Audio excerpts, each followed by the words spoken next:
very much more peaceful event than any of the media wanted to admit it might be, or indeed in the end was. There were some arrests, but infinitely fewer than at, say, that great celebration of multicultural, diverse London, the Notting Hill Carnival, where there are always dozens of arrests and stabbings and sexual assaults and so on. The Tommy Robinson 100,000 Britons march for their country media brands them Nazis. Douglas Murray crushes the lie. Watch before it's memory hold.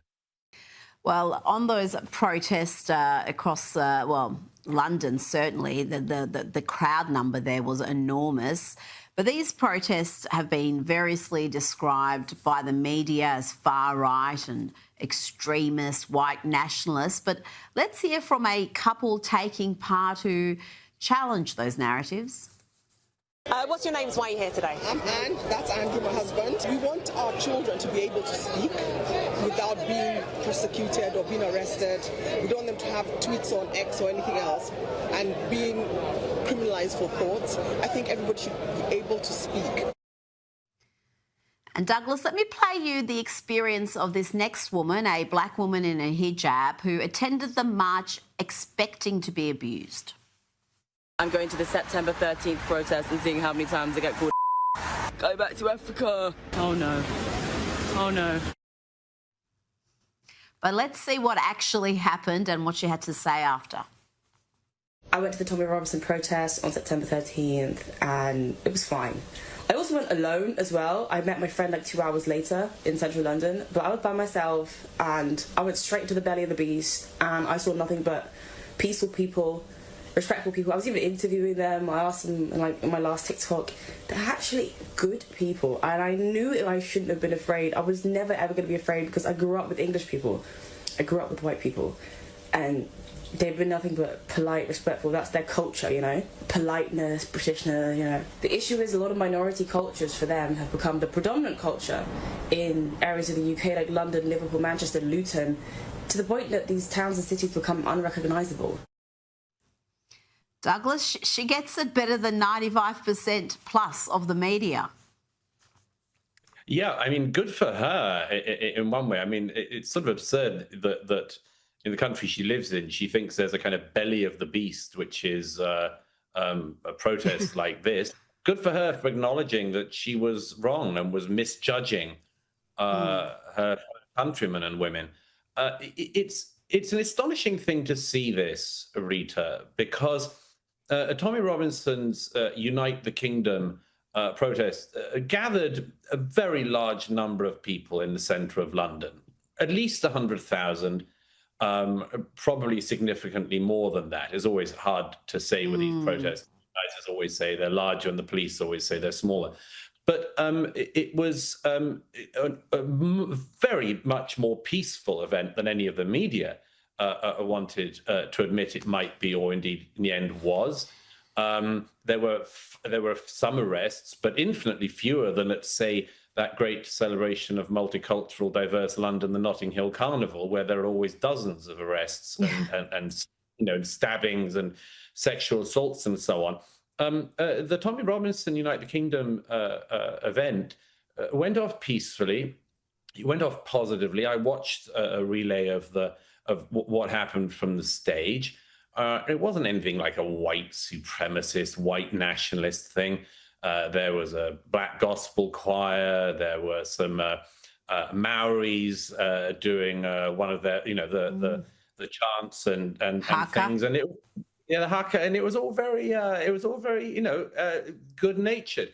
Some of the speakers talked about the things that clearly are worrying my fellow Brits. I mean, things like, yes, the mass illegal migration, the fact that people who describe themselves as white British are finding themselves to be a minority in every major English city. That's a big one. I mean, that's not like an imaginary fear. That's just something that has actually happened without their asking for it. In fact, asking for it not to happen for generations now. There was a significant expression of concern about the rape gangs in the north of England and indeed across all of England. and much more. But it was all actually, it was very peaceable. And one of the things that's striking about it all, Rita, is not just the misrepresentation of it, but the fact that it'd be actually very hard to imagine Keir Starmer, for instance, being able to raise any kind of mobilized, group of people for a positive celebration of Britishness in this way. There were bishops of the Church of England who all came out to condemn the event, but one of the things notable about it was the prevalence of Christianity in it.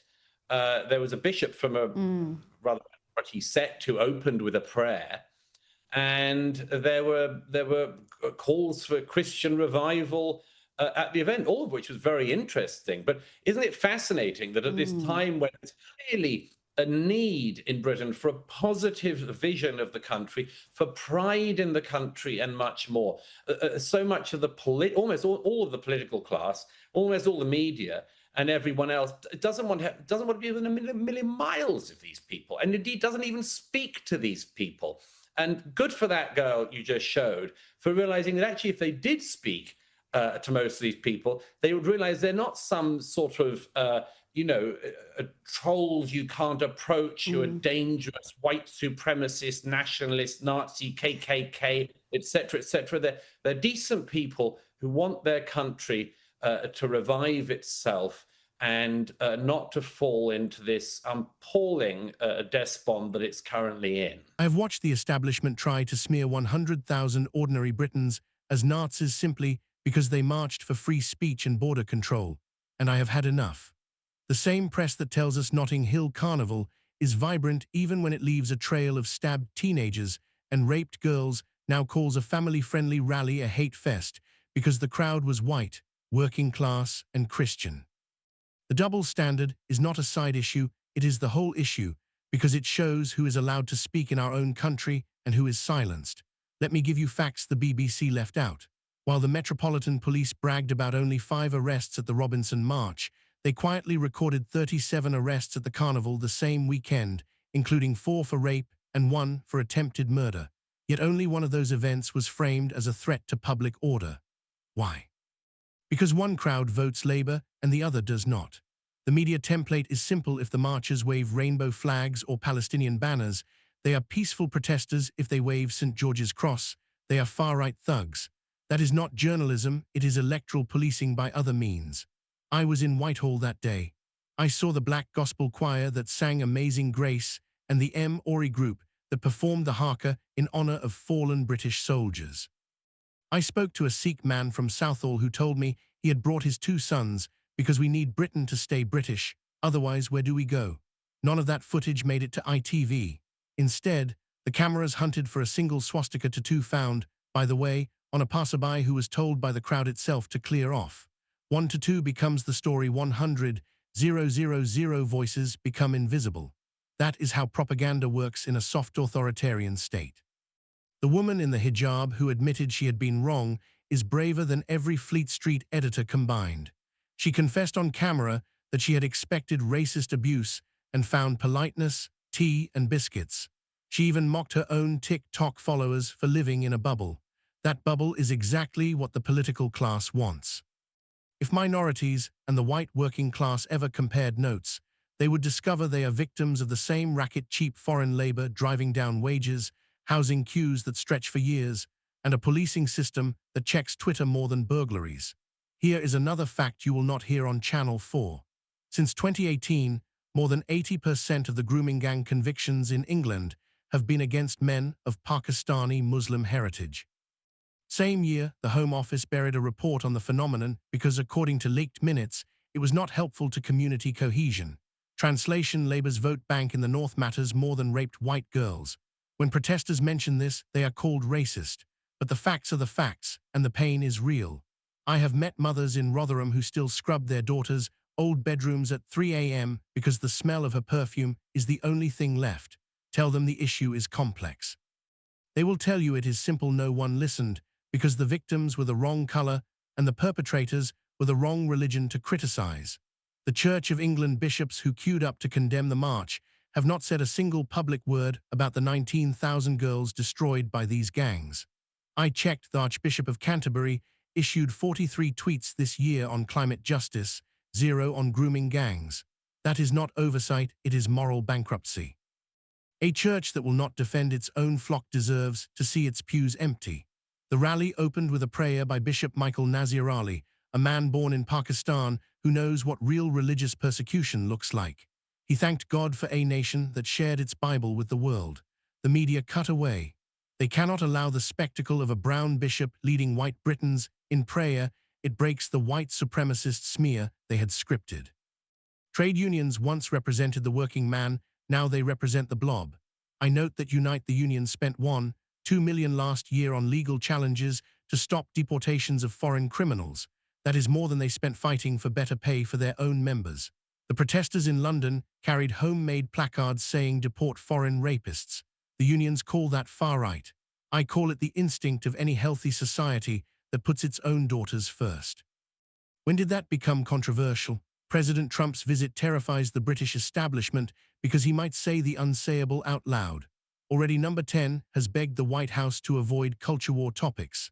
Imagine that the elected leader of the free world is told to watch his tongue in the land of Magna Carta. Trump has twice mentioned the London protests in off-camera briefings, once asking an aide, "Why is Britain importing voters?" That is exactly what is happening. Since 2019, net migration has added 1.1 million to the electorate. Labour's proposed votes for life for foreigners will add another 3.4 million. Elections will be decided before a single native Brit casts a ballot. The march was a last cry from people who know the clock is running out. I keep hearing that demographics are destiny from the left when they think no one is listening. Labour advisors say it in leaked Zoom calls, and Guardian columnists brag that Anglo-Saxon Britain is over.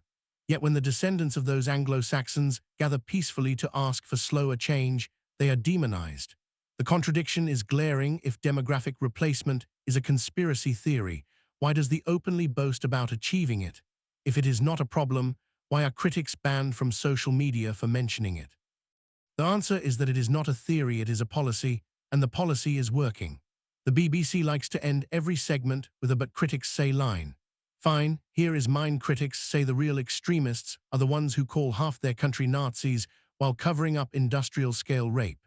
Critics say the threat to British democracy is not a few tattooed lads with St. George flags, but a ruling class that imports a new people to cancel the old one.